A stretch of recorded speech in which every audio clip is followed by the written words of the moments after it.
Hi everyone, welcome to Savita ನಿಸು YouTube channel. ನಾನು ನಿಮ್ಮ ಸವಿತಾ. ಬನ್ನಿ, ನಾನು ಇವತ್ತಿನ ದಿವಸ ನಿಮಗೆ ಅಕ್ಕಿಯ ಸಂಡಿಗೆ ಮಾಡೋಣ ಅಂತ ಇದ್ದೀನಿ. ಅದನ್ನು ನಿಮಗೆ ಮಾಡಿ ತೋರಿಸ್ತೀನಿ. ಅದಕ್ಕೆ ಏನೆಲ್ಲ ಇಂಗ್ರೀಡಿಯೆಂಟ್ಸ್ ತೊಗೊಂಡಿದ್ದೀನಿ ಅಂತಲೂ ಕೂಡ ನಾನು ನಿಮಗೆ ಮಾಡ್ತಾ ಹೇಳ್ತಾ ಹೋಗ್ತೀನಿ. ಬನ್ನಿ ನೋಡೋಣ. ಬನ್ನಿ, ನಾನಿಲ್ಲಿ ಸಂಡಿಗೆಗೆ ನಾನು ಅಕ್ಕಿ ನೆನಾಕಿದ್ದೆ 1 ಲೋಟದಷ್ಟು ಅಂತ ಹೇಳಿದ್ನಲ್ವ. ಅದು ನೋಡಿ, ಈ ಥರ ನಾನು ಇದು ಆಲ್ರೆಡಿ ನೆನಾಕಿ ನೆರಳಲ್ಲಿ ಒಣಗಿಸಿದಂಥ ಅಕ್ಕಿನ ರಾತ್ರಿ ನೆನಾಕಿದ್ದೀನಿ. ಅಂದರೆ 8-9 ಗಂಟೆಗಳ ಕಾಲ ಇದು ಸೋಕಾಗಿದೆ. ಇದರಲ್ಲಿ 1 ಗ್ಲಾಸ್ ನಾನು ನೆನಾಕಿದ್ದೀನಿ. ಇದನ್ನೆಲ್ಲಕ್ಕೆ ಮಸಾಲೆ ಏನು ಹಾಕ್ಕಂತ ಇದ್ದೀನಿ ಅಂತ ಹೇಳಿದರೆ, ಇದಕ್ಕೇನು ಜಾಸ್ತಿ ಮಸಾಲೆ ತಲೆ ಕೆಡಿಸ್ಕೊಳ್ಳೋ ಹಾಗೆ ಇಲ್ಲ. ಸಿಂಗಲ್ ಆಗಿರೋರು, ತಾಯಿ ಇಲ್ಲದೆ ಇರೋರು, ಅತ್ತೆ ಇಲ್ಲದೆ ಇರೋರು, ಮತ್ತು ನಮ್ಮ ಕೈಲಿ ಮಾಡೋಕ್ಕಾಗಲ್ಲ ಕೆಟ್ಟರೆ ಹೆಂಗಪ್ಪ ಅಂತ ಕಷ್ಟಪಡೋರು ಚಿಂತೆನೆ ಮಾಡ್ಕೋಬೇಡ್ರಿ. ನೀವು 1 ಲೋಟದಷ್ಟು ಮಾಡ್ತಾ ಬಿಗಿನಿಂಗಲ್ಲಿ ಕಲ್ತ್ಕೊಂಡ್ರೆ ಅಳತೆ ಗೊತ್ತಾದರೆ ನಾವು ಎಷ್ಟು ಬೇಕಾದರೂ ಮಾಡ್ಬೋದು. ಅದಕ್ಕಾಗಿ ನಾನು ಒಂದೇ 1 ಲೋಟದ ಸಂಡಿಗೆನ ತೋರಿಸ್ತಾ ಇದ್ದೀನಿ, ಅಕ್ಕಿ ಸಂಡಿಗೆ ತೋರಿಸ್ತಾ ಇದ್ದೀನಿ. ಬನ್ನಿ, ಅದಕ್ಕೆ ನೋಡಿ, ಈ ಥರ 1 ಲೋಟ ನೆನೆಸಿರೋ ಅಂಥ ಅಕ್ಕಿ. ಮತ್ತು ಇಲ್ಲಿ ಖಾರ ನಿಮಗೆ ಮನೇಲಿ ತಂದಿರೋದು ಮೆಣಸಿನ್ಕಾಯಿ ಖಾರ ಇದ್ದರೆ ನೋಡಿ ಹಾಕ್ಕೊಳ್ರಿ. ನಾನಿಲ್ಲಿ ಸ್ವಲ್ಪ ಖಾರವಾಗಿ ಇರಬೇಕು ಅಂತೇಳಿ 4 ಹಸಿಮೆಣ್ಸಿನ್ಕಾಯಿ ಹಾಕ್ಕೊತಾ ಇದ್ದೀನಿ. ಇಲ್ಲ ನಮಗೆ ಒಣ ಮೆಣಸಿನ್ಕಾಯಿ ಬೇಕು ಅಂದರೆ ಒಂದು 3-4 ಮೆಣಸಿನ್ಕಾಯಿನ ತರಿಯಾಗಿ ನೀವು ಮಿಕ್ಸಿ ಮಾಡ್ಕೋಬೋದು. ಒಣ ಮೆಣಸಿನ್ಕಾಯಿನ ನಾನಿಲ್ಲಿ ಹಸಿಮೆಣ್ಸಿನ್ಕಾಯಿ ಮಾಡ್ತಾಯಿದ್ದೀನಿ. ಅದಕ್ಕೆ ರುಚಿಗೆ ತಕ್ಕಷ್ಟು ಉಪ್ಪು, ಜೀರಿಗೆ, ಇಷ್ಟೇ ಇದ್ರ ಮಸಾಲೆ. ಬನ್ನಿ, ಇದನ್ನೆಲ್ಲನೂ ಕೂಡ ಮಿಕ್ಸಿ ಹಾಕ್ಕೊಳ್ಳೋಣ. ನಾನು ಮೆಣಸಿನ್ಕಾಯಿನ ಅಕ್ಕಿ ಜೊತೆಗೆ ರುಬ್ಕೊತಾ ಇದ್ದೀನಿ ಸ್ವಲ್ಪ ಇರೋದ್ರಿಂದನ. ಇವಾಗ ಬನ್ನಿ, ಮಿಕ್ಸಿ ಜಾರ್ಗೆ ಸ್ವಲ್ಪ ಅಕ್ಕಿ ಹಾಕ್ಕೊಂಡು ಜೊತೆಗೆ ಮೆಣಸಿನ್ಕಾಯಿನ ಇದರೊಳಗೆ ಹಾಕ್ಕೊಂಡು ಮಿಕ್ಸಿಲಿ ನುಣ್ಣಗೆ ಪೇಸ್ಟ್ ಮಾಡ್ಕೊತೀನಿ. ನಾನು ತರಿಯಾಗಿ ಏನು ಮಾಡ್ಕೊಳ್ಳಲ್ಲ. ಈ ಥರ ಮೆಣಸಿನ್ಕಾಯಿ ಮುರಿದು ಹಾಕ್ಕೊಂಡ್ರೆ ಬೇಗ ನುಣ್ಣಗಾಗುತ್ತೆ ಅನ್ನೋ ಉದ್ದೇಶದಿಂದ ನಾನು ಹಾಕ್ಕೊತಾ ಇದ್ದೀನಿ. ಇದನ್ನು ನುಣ್ಣಗೆ ಸ್ವಲ್ಪ ನೀರಿನ ಸಹಾಯದಿಂದ ದೋಸೆ ಹಿಟ್ಟಿನ ಅದಕ್ಕೆ ರುಬ್ಕೊಳ್ಳೋಣ. ನೋಡಿ, ಈ ಥರ ನಾನು ಹಿಟ್ಟು ಎಲ್ಲನೂ ರುಬ್ಕೊಂಡಿದ್ದೀನಿ. ಇವಾಗ ನಾನು ಇಷ್ಟು ನಯಸ್ಸಾಗಿ ದೋಸೆ ಹಿಟ್ಟಿನಗಿಂತ ಸ್ವಲ್ಪ ತೆಳ್ಳಗೆನೆ ರುಬ್ಬಿ ಇದೊಂದು ಗ್ಲಾಸ್ ನೀರನ್ನು ಯೂಸ್ ಮಾಡಿಕೊಂಡು ನಾನು ಇಲ್ಲಿ ದೋಸೆ ಹಿಟ್ಟಿನ ಥರ ರುಬ್ಬಿದ್ದೀನಿ. ಇವಾಗ ಬನ್ನಿ, ನಾನು ಇದಕ್ಕೆ ಅಳತೆಗೆ ನೀರಿಡಬೇಕು ಸಂಡಿಗೆ ಮಾಡೋದಕ್ಕೆ. ಹಾಗಾಗಿ ನಾನು ಈ ಗ್ಲಾಸಲ್ಲಿ ಏನು ಅಕ್ಕಿ ತಗೊಂಡಿದ್ನಲ್ಲ ಆ ಗ್ಲಾಸಲ್ಲಿ 1 ಗ್ಲಾಸಿಗೆ 4 ಲೋಟ ನೀರಂತೆ. ನಾನು 3 ಲೋಟ ನೀರನ್ನು ಈ ಗ್ಲಾಸಲ್ಲಿ ಇಟ್ಟಿದ್ದೀನಿ ಕಾಯೋದಕ್ಕೆ.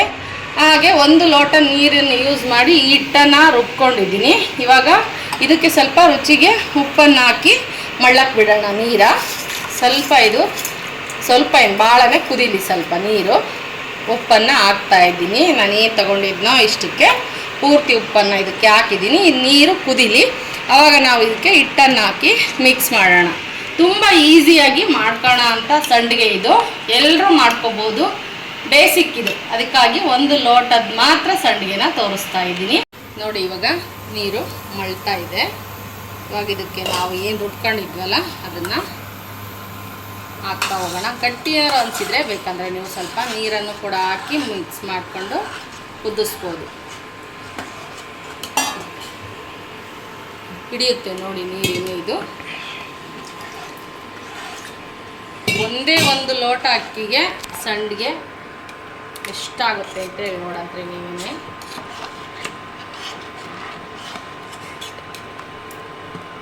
ನೀಟಾಗೆ ಮಿಕ್ಸ್ ಮಾಡಬೇಕು ಎಲ್ಲನ. ಬಿಸಿ ನೀರಿಗೆ ಹಸಿದು ಹಾಕೋದ್ರಿಂದ ಗಂಟಾಗೋ ಚಾನ್ಸಸ್ ಇರುತ್ತೆ. ಕೈ ಬಿಡದೇ ಇರೋ ಹಂಗೆ ನಾವು ಮಿಕ್ಸ್ ಮಾಡ್ಕೋಬೇಕಾಗುತ್ತೆ. ಬನ್ನಿ, ಇವಾಗ ನೋಡಿ ತುಂಬ ತಿಕ್ಕಾಗಿ ಆಗ್ತಾಯಿದೆ. ಕೆಲವೊಂದು ಅಕ್ಕಿಗಳ ಮೇಲೂ ಡಿಪೆಂಡ್ ಆಗುತ್ತೆ. ಸ್ವಲ್ಪ ನೀರು ಇದಕ್ಕೆ ಬೇಕು ಅನಿಸುತ್ತೆ. ಆವಾಗ ಇನ್ನೊಂದು ಅರ್ಧ ಲೋಟದಷ್ಟು ನೀರು ಹಾಕ್ತೀನಿ. ಟೋಟಲ್ಲಾಗಿ 1 ಲೋಟ ಹೆಚ್ಚಿಗೆ ಬಳಸ್ದಂಗೆ ಆಯಿತು. ನಾವು ಅಷ್ಟು ನೀರು ಹಿಡ್ದಿದೆ. ಚೆನ್ನಾಗಿ ಕುದಿಬೇಕಿದೆ ಎಲ್ಲ. ಉಪ್ಪು ಬೇಕು ಕಮ್ಮಿ ಅಂತಂದರೆ ಸ್ವಲ್ಪ ಟೇಸ್ಟ್ ನೋಡ್ಕೊಂಡು ನೀವು ಸ್ವಲ್ಪ ಉಪ್ಪನ್ನು ಸೇರಿಸ್ಕೊಳ್ರಿ. ಇಲ್ಲಿ ನಾನು ತೆಳ್ಳಗೆ ಮಾಡ್ಕೊಳ್ಳೋಕ್ಕೋಸ್ಕರ ನೀರನ್ನು ಹಾಕಿ ಕುದಿಸ್ತಾ ಇದ್ದೀನಿ. ಇನ್ನೂ ಸ್ವಲ್ಪ ನೀರು ಹಾಕ್ತೀನಿ. ಗಂಟಿಲ್ದಂಗೆ ಚೆನ್ನಾಗಿ ಕುದಿಬೇಕಿದೆ.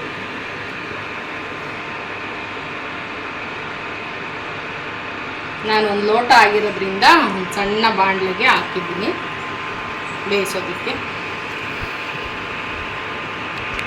ನೋಡಿ ಹಾಕ್ಬೇಕಾದ್ರೆ ಗಂಟು ಯಾವ ಥರ ಬಂತು ಹಸಿ ಹಿಟ್ಟು ಹಾಕ್ಬೇಕಾದ್ರೆ ನೀಟಾಗೆ ಮಿಕ್ಸ್ ಮಾಡ್ಕೊಂಡು ಚೆನ್ನಾಗಿ ಮಾಡಿದರೆ ಗಂಟೆಲ್ಲ ಹೋಗುತ್ತೆ ನೋಡಿ. ಗಂಟೇನಿಲ್ಲ, ಈ ಥರ ಮಿಕ್ಸ್ ಮಾಡಬೇಕು ನೋಡಿ. ಇಷ್ಟು ಒಟ್ಟೊಂದು ಗ್ಲಾಸ್ ನೀರು ಎಕ್ಸ್ಟ್ರಾ 5-5.5 ಲೋಟ ನೀರು 1 ಲೋಟ ಅಕ್ಕಿಗೆ ಹಿಡಿದಿದೆ ಇಲ್ಲಿ. ಇದು ಅಷ್ಟು ಚೆನ್ನಾಗಿ ಕುದೀಲಿ, ತೋರಿಸ್ತೀನಿ ನಿಮಗೆ ಲಾಸ್ಟಿಗೆ ಏನು ಹಾಕಬೇಕು ಅಂತ. ಅಮ್ಮ, ಐ ಹ್ಯಾವ್ ಒನ್ ಡೌಟ್. ಹೇಳಮ್ಮ.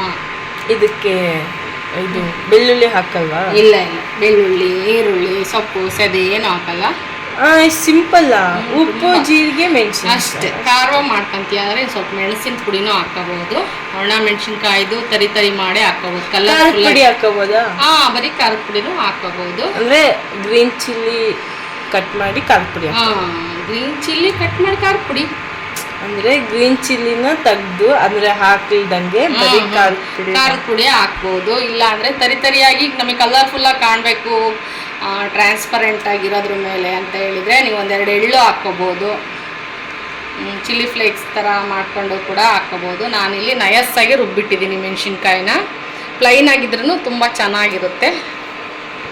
ಕೊನೆ ತನಕನೂ ವಿಡಿಯೋ ನೋಡಿ, ಟಿಪ್ಸ್ ಹೇಳ್ತೀನಿ ನಾನು ನಿಮಗೆ. ಇದು ಹಿಟ್ಟು ಗಟ್ಟಿ ಆದರೆ ಕೊನೆಗೆ ಹೇಗೆ ತೆಳ್ಳು ಮಾಡ್ಕೋಬೇಕು ಅಂತಲೂ ಹೇಳ್ತಾ ಹೋಗ್ತೀನಿ ನಾನು. ಹಾಕಬೇಕಾದ್ರೆ ನೋಡಿ ಆಗಿದೆ, ನಮಗೆ ಸರಿ ಆಗಿದೆ ನಮ್ಮ ಸಂಡಿಗೆ ಹಾಕೋಕ್ಕೆ ಅಂತೇಳಿದ್ರೆ ಯಾವ ಥರ ಗೊತ್ತು ಮಾಡ್ಕೋಬೇಕು ಅಂದರೆ, ನಾವು ನೋಡಿ ಈ ಥರ ಹಾಕ್ಕೊಂಡ್ರೆ ಹಿಂಗೆಲ್ಲ ಅಂದರೆ ಅರ್ದು ಹೋಗಬಾರ್ದು. ಎಲ್ಲರೂ ಹಸಿ ಇತ್ತು ನೋಡ್ರಿ, ಸ್ವಲ್ಪ ಜರಗ್ತಾ ಇನ್ನೂ 1 ನಿಮಿಷ 2 ನಿಮಿಷ ಬೇಯಬೇಕು ಅಂತ ಅರ್ಥ. ನೋಡಿ ಹಾಕಿದ್ದ ಹಾಗೇ ಹೆಂಗೆ ಅಗ್ಲಾಡಿದ್ರೂ ನಮಗೆ ಪ್ಲೇಟು ಬೀಳದೇ ಇದ್ದರೆ ಇದು ಆಗಿದೆ ಅಂತ. ಸ್ವಲ್ಪ ಜರುಗಿ ಮುಂದಕ್ಕೆ ಬಂತಂದರೆ ಇನ್ನೊಂದು ನಿಮಿಷ ಬೇಯಬೇಕು ಅಂತ. ಇನ್ನೊಂದು ನಿಮಿಷದಷ್ಟು ಬೇಯಿಸಿ ಇದನ್ನು ಕೆಳಗಿಳಿಸ್ತೀನಿ. ಲಾಸ್ಟ್ವರೆಗೂ ನೋಡಿರಿ ವಿಡಿಯೋನ. ಹಿಟ್ಟು ಗಟ್ಟಿ ಆದರೆ ಹಾಕ್ಬೇಕಾದ್ರೆ ಏನು ಮಾಡ್ಕೋಬೇಕು ಅಂತ ತೋರಿಸ್ತಾ ಹೋಗ್ತೀನಿ. ಇನ್ನೊಂದು ನಿಮಿಷ ಆದರೆ ಒಂದು ಸಂಡಿಗೆ ಸರಿ ರೆಡಿ ಆಗುತ್ತೆ. ತಳ ಒತ್ತಿಸ್ದಂಗೆ ಮಿಕ್ಸ್ ಮಾಡ್ಕೋಬೇಕು.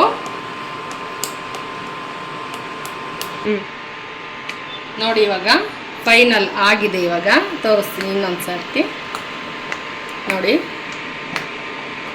ಅದಾ ಎತ್ತಲಾಗ ಆಗಿಟ್ಟಿದ್ರು ಜರ್ಗಾಡಲ್ಲ. ಈ ಥರ ಇದ್ದರೆ ಇದು ಆಗಿದೆ ಅಂತೇಳಿ ಇದನ್ನು ಆಫ್ ಮಾಡ್ಕೊಳ್ಳೋಣ. ಆಫ್ ಮಾಡಿ ತಣ್ಣಗಾದಕ್ಕೆ ಬಿಡಬೇಕು. ಯಾಕೆ ಗೊತ್ತಾ, ನಾವು ಪ್ಲಾಸ್ಟಿಕ್ ಶೀಟ್ಗಳ ಮೇಲೆ ಹಾಕೋದ್ರಿಂದನ ಅದು ಬಿಸಿ ಇತ್ತಂದರೆ ಮತ್ತೆ ಚೆನ್ನಾಗಿರೋದಿಲ್ಲ, ಸ್ಮೆಲ್ ಆಗಿಬಿಡುತ್ತೆ. ಹಂಗಾಗಿ ಸ್ವಲ್ಪ ತಣ್ಣಗೆ ಮಾಡ್ಕೋಬೇಕು ಸಂಡಿಗೆ ಹಿಟ್ಟು. ಈ ತಣ್ಣಗಾದ್ಮೇಲೆ ಗಟ್ಟಿ ಆದರೆ ಏನು ಮಾಡ್ಕೋಬೇಕು ಅಂತೇಳಿ ಹೇಳ್ತೀನಿ ನಾನು ಸಂಡಿಗೆ ಹಾಕ್ಬೇಕಾದ್ರೆ. ಇವಾಗ ಇದನ್ನು ಆಫ್ ಮಾಡಿ ತಣ್ಣಗೆ ಹಾಕ್ಬಿಡ್ತೀನಿ. ಇದನ್ನ ಹಾಕ್ಕೊಳ್ಳೋದು ಇತ್ತು ನೋಡಿ. ನಾನು ತಣ್ಣಗಾಗೋದಕ್ಕೋಸ್ಕರ ಬೇರೆ ಪಾತ್ರೆ ಅಂದರೆ ಬೇಸನ್ಗಳಿಗೆ ಹಾಕ್ತಾಯಿದ್ದೀನಿ. ಇದು ಗಟ್ಟಿ ಆಯಿತು ಅಂದ್ರೂ ಕೂಡ ತೋರಿಸ್ಕೊಡ್ತೀನಿ ಕೊನೆ ತನಕ ನೋಡಿ ಏನು ಹಾಕ್ತೀನಿ ಅಂತ. ನೋಡ್ತಾ ಇರ್ಬೋದು ನೀವು, ಜೀರಿಗೆನ ಲಾಸ್ಟಿಗೆ ಹಾಕ್ತಾಯಿದ್ದೀನಿ. ಮುಂಚೆನೇ ಹಾಕ್ಬಿಟ್ರೆ ಹಿಟ್ಟೆಲ್ಲ ಕಪ್ಪಾಗಿಬಿಡುತ್ತೆ. ಹಾಗಾಗಿ ನಾವು ಸಂಡಿಗೆ ಇಡಕ್ಕೆ ಹೋಗ್ತೀವಲ್ಲ ಆವಾಗ ಹಾಕ್ಕೋಬೇಕು. ಇದಕ್ಕೆ ಬೇಕಂದರೆ ನೀವು ಒಣಮೆಣ್ಸಿನ್ಕಾಯ್ದು ತರಿ ಮಾಡಿಕೊಂಡು ಹಾಕ್ಕೋಬೋದು, ಕಲರ್ಫುಲ್ಲಾಗಿ ಕಾಣುತ್ತೆ. ಇವಾಗ ನೋಡಿ ಆರಿದ್ಮೇಲೆ ಎಷ್ಟು ಗಟ್ಟಿಯಾಗಿದೆ ಅಂತ. ಇದಕ್ಕೆ ಒಂದೊಂದು ಟೀ ಗ್ಲಾಸು ಈ ಥರ ನೀರನ್ನು ಮಳ್ಳಿಸ್ಕೊಂಡು ಇದಕ್ಕೆ ಹಾಕ್ಕೊಂಡು ಮಿಕ್ಸ್ ಮಾಡಿಕೊಂಡು ನಾವು ಸಂಡಿಗೆನ ಇಡಬೇಕು. ಇಲ್ಲ ಅಂದರೆ ಗಟ್ಟಿ ಆಗಿಬಿಟ್ರೆ ದಪ್ಪ ಆಗಿಬಿಡ್ತವೆ ಸಂಡಿಗೆ. ಸ್ವಲ್ಪ ನೀರು ಹಾಕಿ ಮಿಕ್ಸ್ ಮಾಡ್ಕೊಳ್ಳೋಣ. ನೀರು ಕಾಯ್ತಾ ಇದೆ. ಈ ಕನ್ಸಿಸ್ಟೆನ್ಸಿ ಇದ್ರೆ ಸಾಕಲ್ವಾ? ಇಲ್ಲ, ತುಂಬ ದಪ್ಪ ಆಗುತ್ತೆ ಆರಿದ್ಮೇಲೆ. ಹಾಗಾಗಿ ಒಂದೊಂದು ಟೀ ಲೋಟ 2 ಬೌಲ್ಗೂ ನೀರನ್ನು ಹಾಕ್ಕೊಂಡು ಮಿಕ್ಸ್ ಮಾಡ್ಕೊಂಡು ಚೆನ್ನಾಗಿ ಮಳ್ಳಿ ನೀರು ನೋಡಿ. ನೀರು ಮಳ್ತಾ ಇದೆ.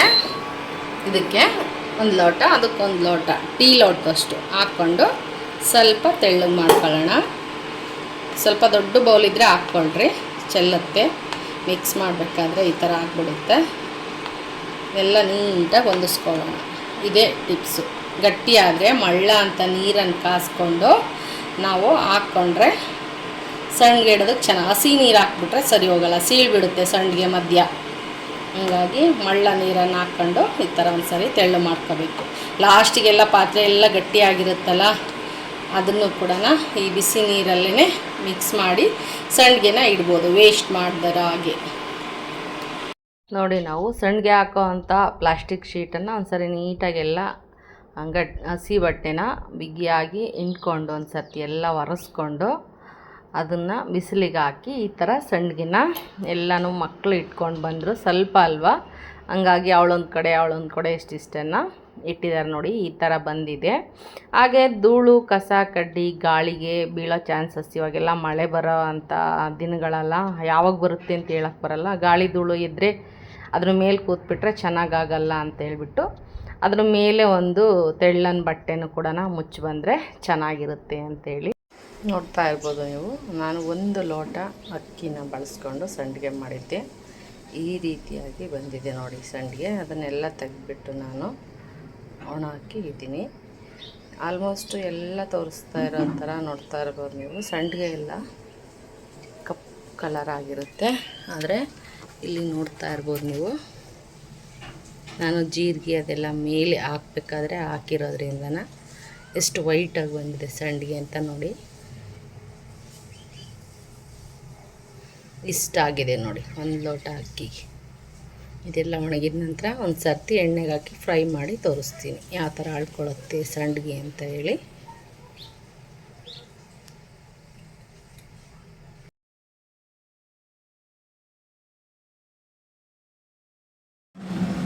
ಬನ್ನಿ, ಇವಾಗ ನಾನು ಏನು ಸಂಡಿಗೆ ಮಾಡಿದ್ನಲ್ವಾ ಅದು ಇವಾಗ ಒಣಗಿ ಎಣ್ಣೆಗೆ ಹಾಕೋಕ್ಕೆ ರೆಡಿಯಾಗಿದೆ. ಯಾವ ಥರ ಬಂದಿದೆ, ಯಾವ ಥರ ಆಗುತ್ತೆ ಕರೆದ್ರೆ ನೋಡಿ. 1 ಲೋಟದ ಅಕ್ಕಿಯಿಂದ ನಾನು ಇಷ್ಟು ಸಂಡಿಗೆ ಆಗಿದೆ ನೋಡಿ. 1-2 ಹಿಡಿಯುವಷ್ಟು ಒಣಗಿದ ಮೇಲೆ ಸಂಡಿಗೆ ತಯಾರಾಗಿದೆ ನೋಡಿ. ಎಷ್ಟು ವೈಟಾಗಿ ಬಂದಿದೆ. ಇವಾಗ ಇದನ್ನು ಎಣ್ಣೆಗೆ ಹಾಕೋಣ, ಯಾವ ಥರ ಬರುತ್ತೆ ಅಂತ ನೋಡೋಣ.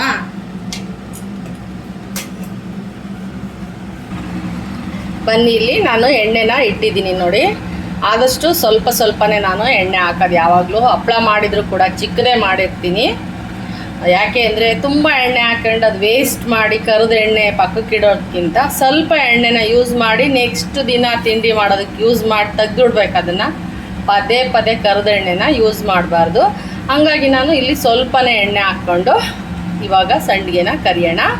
ಎಣ್ಣೆ ಕಾಯ್ತಾ ಇದೆ, ಒಂದು ಹಾಕಿ ನೋಡೋಣ. ನೋಡಿ ಬರ್ತಾ ಇದೆ. ಇವಾಗ ಹಾಕೋಣ ಸಂಡಿಗೆನ.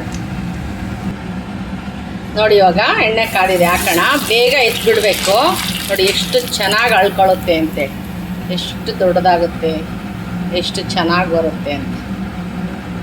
ಲೋ ಫ್ಲೇಮಲ್ಲೇ ಇಟ್ಕೋಬೇಕು. ಜೋರೂರಿ ಮಾಡಿಕೊಂಡ್ರೆ ಹಗುರವಾಗಿ ಬಂದಿರುತ್ತಲ್ಲ, ಬೇಗ ಕಪ್ಪಗಾಗ್ಬಿಡುತ್ತೆ ಸಂಡಿಗೆ. ಹೀಗಾಗಿ ಇನ್ನೊಂದು ಸರಿ ಹಾಕೋಣ. ನೋಡಿ ಎಷ್ಟು ಚೆನ್ನಾಗಿ, ಎಷ್ಟು ಹಗುರವಾಗಿ ಬಂದುಬಿಡುತ್ತೆ. ಬೇಗ ಎತ್ಕೊಂಡ್ಬಿಡ್ಬೇಕು ಹಂಗೆ. ನೋಡಿ ಎಷ್ಟು ಚೆನ್ನಾಗಿ ಅಳ್ಕೊಂಡಿದೆ, ಎಷ್ಟು ಚೆನ್ನಾಗಿ ಬರ್ತಾಯಿದೆ, ಹಗುರವಾಗಿ ಬರುತ್ತೆ. ತಿನ್ನೋದಕ್ಕೂ ಅಷ್ಟೇ ಚೆನ್ನಾಗಿರುತ್ತೆ. ನಾನು ಸ್ವಲ್ಪನೇ ಬೇಸಿಕಾಗಿ ಕಲಿಸಿದ್ದೀನಿ ಅಥವಾ ಹೇಳಿದ್ದೀನಿ ಅಂತ ಹೇಳಕ್ಕೆ ಬರದೇ ಇರೋರಿಗೆ ಈಸಿಯಾಗಿ ಮಾಡ್ಕೋಬೋದು ಅಂತ ನಾನು ಒಂದು ಸ್ವಲ್ಪನೇ ಅಕ್ಕಿನ ನೆನೆ ಹಾಕಿ ಮಾಡಿದ್ದೀನಿ. ನಾನು ಸ್ವಲ್ಪನೇ ತೋರಿಸ್ತಾ ಹೋಗಿದ್ದೀನಿ, ಭಾಳ ಮಾಡಿಲ್ಲ. ಎಷ್ಟು ಚೆನ್ನಾಗಿ ಕುರ್ರಂತ ಮಲ್ಲಿಗೆ ಹೂವು ಅರಳ್ದಂಗೆ ಅರಳ್ಬಿಡುತ್ತೆ.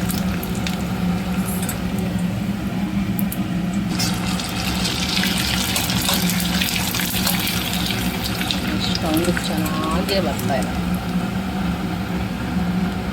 ಇವಾಗ ಟೇಸ್ಟ್ ಹೇಗೆ ಬಂದಿದೆ ಅಂತ ನೋಡೋಣ. ಎಷ್ಟು ಚೆನ್ನಾಗಾಗಿದೆ. ಇವಾಗ ಟೇಸ್ಟ್ ಮಾಡೋಣ.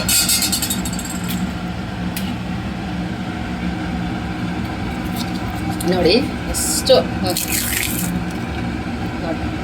ಎಣ್ಣೆ ಮನು ಕೂಡ ಹಿಡಿತಾ ಇಲ್ಲ, ಅಷ್ಟು ಚೆನ್ನಾಗಿ ಸಾಫ್ಟಾಗಿ ಆಗಿದೆ. ನೋಡಿ ಎಷ್ಟು ಚೆನ್ನಾಗಿ ಬಂದಿದೆ ಸಂಡಿಗೆಗಳು ಅಂತ. ಹಾಗೇ ಟೇಸ್ಟು ಹೇಗೆ ಬಂದಿದೆ ಅಂತ ನಾನು ಹೇಳ್ತೀನಿ. ನೋಡ್ತಾ ಇರ್ಬೋದು ನೀವು ಟೇಸ್ಟ್ ಹೇಗೆ ಬಂದಿದೆ ಅಂತೇಳಿ. ನಾನು ತಿಂದು ನಿಮಗೆ ಟೇಸ್ಟನ್ನು ಹೇಳ್ತೀನಿ. ಬನ್ನಿ ಇವಾಗ ಟೇಸ್ಟು ಹೇಗೆ ಬಂದಿದೆ ಅಂತೇಳಿ ತಿಂದು ನಾನು ಹೇಳ್ತೀನಿ ಹೇಗೆ ಬಂದಿರುತ್ತೆ. ಏನು ಜಾಸ್ತಿ ಮಸಾಲೆ ಏನು ಹಾಕಿಲ್ಲಲ್ಲ ನಾನು. ಜೀರಿಗೆ, ಉಪ್ಪು, ಮೆಣಸಿನ್ಕಾಯಿ ಇಷ್ಟನ್ನೇ ಹಾಕಿ ಮಾಡಿರೋದು. ಸಖತ್ ಸಾಫ್ಟಾಗಿ ಬಂದಿದೆ. ಒಂದು ಸ್ವಲ್ಪ ಉರಿ ಜಾಸ್ತಿ ಆಯಿತು ಅಂದರೆ ಬೇಗ ಸೀದ್ಬಿಡುತ್ತೆ, ಅಷ್ಟು ಹಗುರವಾಗಿ ಬರುತ್ತೆ ಸಂಡಿಗೆ. ಲೋ ಫ್ಲೇಮನ್ನು ಇಟ್ಕೊಂಡೇ ನಾವು ಸಂಡಿಗೆನ ಕರ್ಕೋಬೇಕು. ನೋಡೋಣ ಟೇಸ್ಟ್ ಹೇಗಿದೆ ಅಂತ.